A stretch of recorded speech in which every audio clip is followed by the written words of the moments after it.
Uncle Pat, his name was Patrick Henry Chappelle. He started the Rabbit's Foot Minstrels, or the Rabbit's Foot Vaudeville show.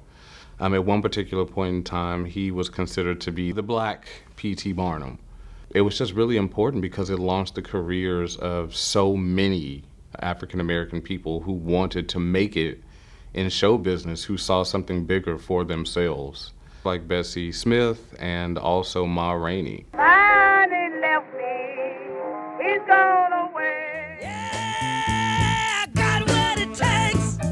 There have been different people within the Chappelle family who have pursued careers in entertainment in some way, including my dad, actually. For 24 years, he actually was the drummer for blues singer Coco Taylor. I feel like it's a way of our ancestors kind of speaking through us and allowing us the chance to tell these stories by utilizing our talents. But it sometimes seemed like there was a lack of opportunity unless you look a certain way or unless people have seen you in a lot of things. Say a prayer. You know, almost immediately when I auditioned for Memphis, that was not the case. Like, I was actually given a chance and nobody looked at me differently, nobody treated me differently. I was paralyzed at one point. So I also experienced vocal paralysis during that time, so I hadn't really sung a note in like 2 years. My nerves were on edge, I can say that, but once the curtain was open, it was a really empowering feeling. So it's really important that we know these things, particularly so future generations know them as well. But it's also important to tell those stories without the trauma and without the violence that comes with it. Because we lived through that enough. A lot of the roles I played have either been servants, they've been comedic relief, they've been the fun, crazy sidekick, or the super religious black brother. But I never get to play someone who isn't broken. I always have to play someone broken.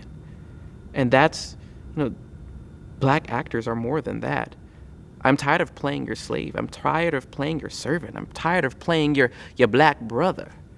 I just want to play the character. I want to play somebody who has substance, who isn't broken, who's healed. I act with tenderness and kind compassion. We make it seem like black people, civil rights, slaves era, all these black people, like they were helpless. But black people had to learn to be resilient, had to be independent. And I want to see that more in theater. Shows where the truth isn't hidden. It's a mirror that you put up to society. And you say, this is you. I am a historical actor at the Abraham Lincoln Presidential Museum. I do a show called Ghosts of the Library. And in that 9-minute show, we are narrating the story of Lincoln and his artifacts. In addition to narrating these artifacts, we also talk about the history, the pain, the death that permeated that time. I need to be careful about how I say this because I don't want people to think that, oh, I'm ungrateful, because I'm definitely in a very fortunate spot.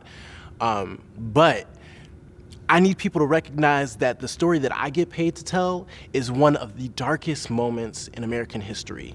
And I have to continuously walk into a place of trauma in order to tell that story, whether I'm speaking about slavery or not. That period of time is always connected with that original sin of slavery. And because we're in Lincoln's town, Lincoln's land, we constantly tap into that narrative, into that story, and it's very draining.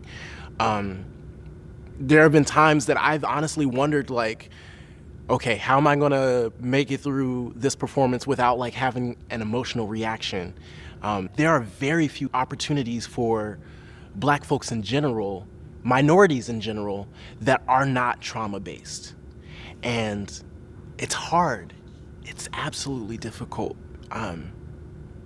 Because yes, we have this amazing, rich, beautiful, enduring and resilient culture and these resilient narratives, but at the same time, how can we continue to grow and be beyond that?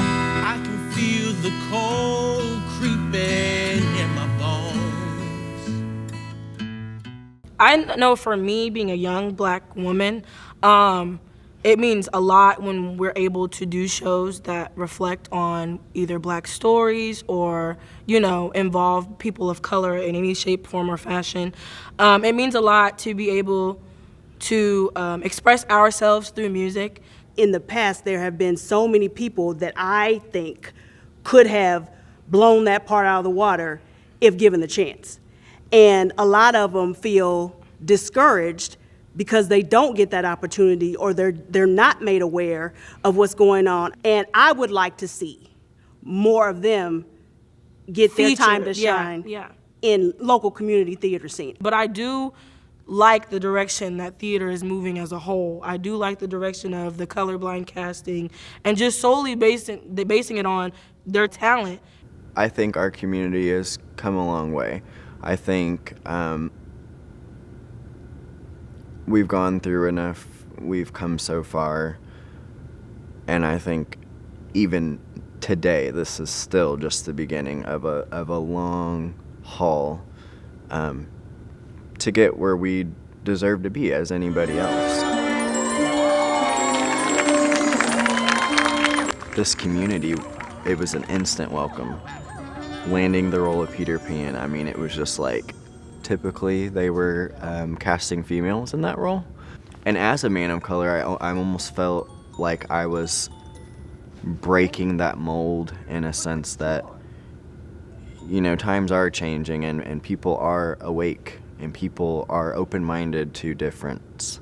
I wanna be in the room where it happens, the room where it happens. To see these shows like Hamilton and then you go to film and you see Bridgerton and all these diverse casts, like, it's amazing to feel included without a hint of racism being involved. My thoughts of you never end. Colorblind casting is slowly but surely becoming the new norm. And representation matters, as the saying goes. Representation matters, so when you see, casts full of people of color, from our perspective, it's like amazing. Like, it's just like, oh my gosh, like this is just, you about to just come out. It's like an adrenaline rush. Black creatives don't just need the space to dream, they need the insurance to dream. And what I mean by that is more than support, more than encouragement, more than promotion, more than exposure, more than capital. We need actual engagement and people willing to be uncomfortable enough to engage. You have strength, you have a community, you have backing. You have it in you. Go reach your promise, go reach your potential. Don't let people hold you back.